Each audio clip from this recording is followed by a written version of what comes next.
As we reported, Senator Dianne Feinstein is introducing an assault weapons ban in Congress. Here's what she told me about that. There's no Second Amendment right to bear every type of weapon that you know of.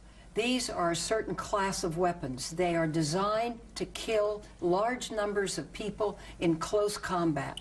I don't believe the Second Amendment covers them.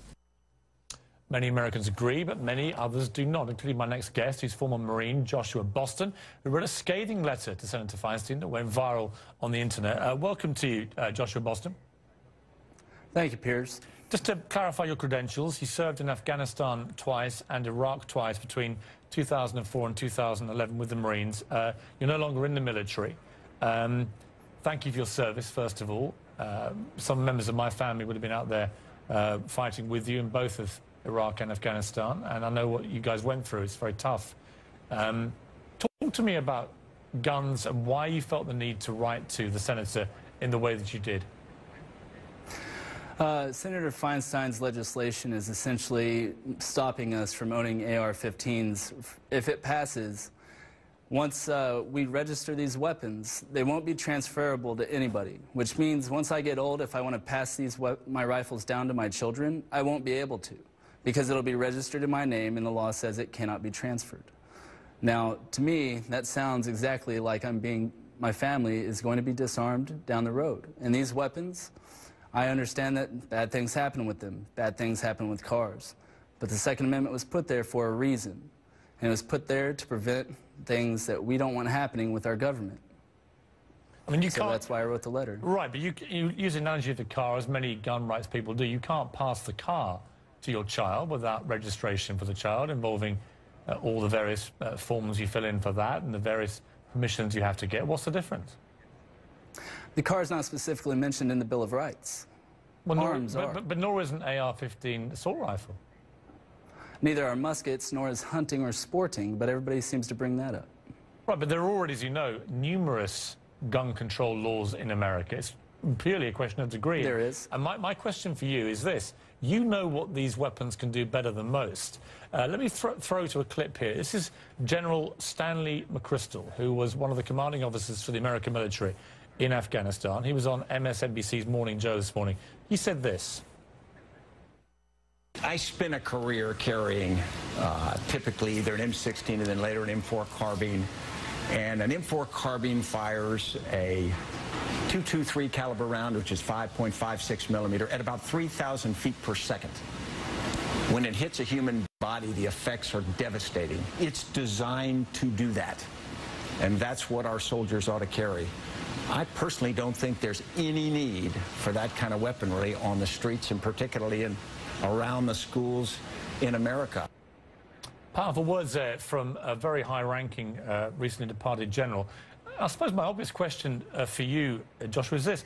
Why would you want to give one of these killing machines to one of your children anyway? First off, we don't own M4s or M16s. We own AR-15s and different variants of. They're not the same rifle. Right, but you know as well as I do that the AR-15, when it's modified, can perform almost exactly like an M16. I mean, we know that. And we saw with James Holmes, whose trial's going on now, that in Aurora, he was able to unload at least 70, possibly more, bullets into a crowded movie theater in a matter of minutes. We know that. So the difference is almost indistinguishable in terms of firepower at such close range. No, that's not even true. The weapon M4 M16 was designed to engage targets with precision at medium ranges, not for close quarters combat. Right, but if you have an AR-15, whether you're at close quarters or you're 100 meters away, you're going to cause extensive and significant damage.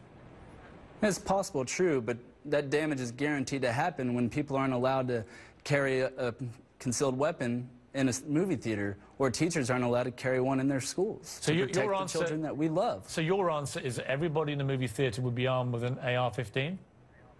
No, that's not what I said. I said they should be able to carry such weapons. They should have that choice. They shouldn't be denied that right to self-defense but let me because of the clarify. actions of lunatics. Right, and again, I say this with respect, though. That choice is fine, but if everybody exercises that choice and is legally allowed to do so, you could end up with every movie theatre and every school and every church and every shopping mall in America with everybody armed with an AR-15 assault rifle and magazines that can kill 100 people in a minute. Where does that lead America to, other than utter Wild West hell? All right, they said this was going to happen whenever Texas instituted its concealed handgun laws, and it hasn't happened. In the Clackamas Mall shooting, there was a 22-year-old carrying a concealed weapon and presented his weapon at the threat, and he held his fire, just like happened at Congresswoman Gifford's shooting. There was a CHL holder there, and he held his fire. The American people aren't as gun-happy and trigger-happy as they're being painted out to be by the media. They are smarter than that. They know when to hold their fire. They know when to fire. And we can increase the chances of success for these people that get caught in these situations, for their survival, by education. We got to stop making this a taboo subject to everyone because it's scary. We can't give up our rights because we're afraid.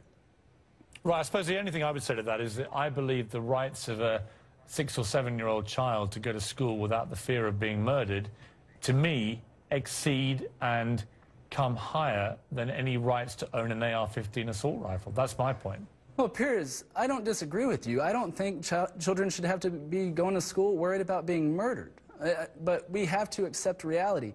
No matter what laws we pass, Lord knows we have laws. And during the last assault weapons ban, it didn't stop Columbine from happening. It didn't stop the West Hollywood shootout from happening.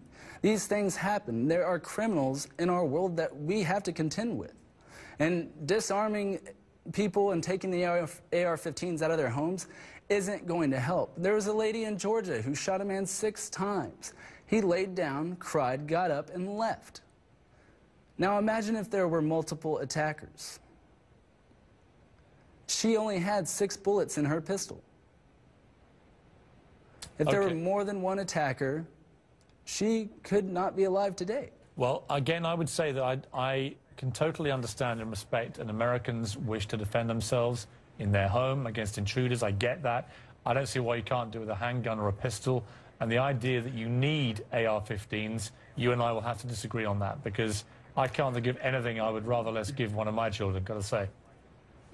It's education. You have to teach them. You have to educate people. Ignorance is a bad thing. You have to educate yourself on the weapons. Okay. I mean, yes, they are dangerous, but they do have benefits, regardless of the evil one man commits with it. Joshua Boston, listen, I have great respect for the service you've given your country, and you raised some interesting points. I don't see any benefit to a civilian owning an AR-15. I see lots of benefit to someone in the military defending the freedom of their country, and I'm sure you did that extremely capably, and I thank you for joining me.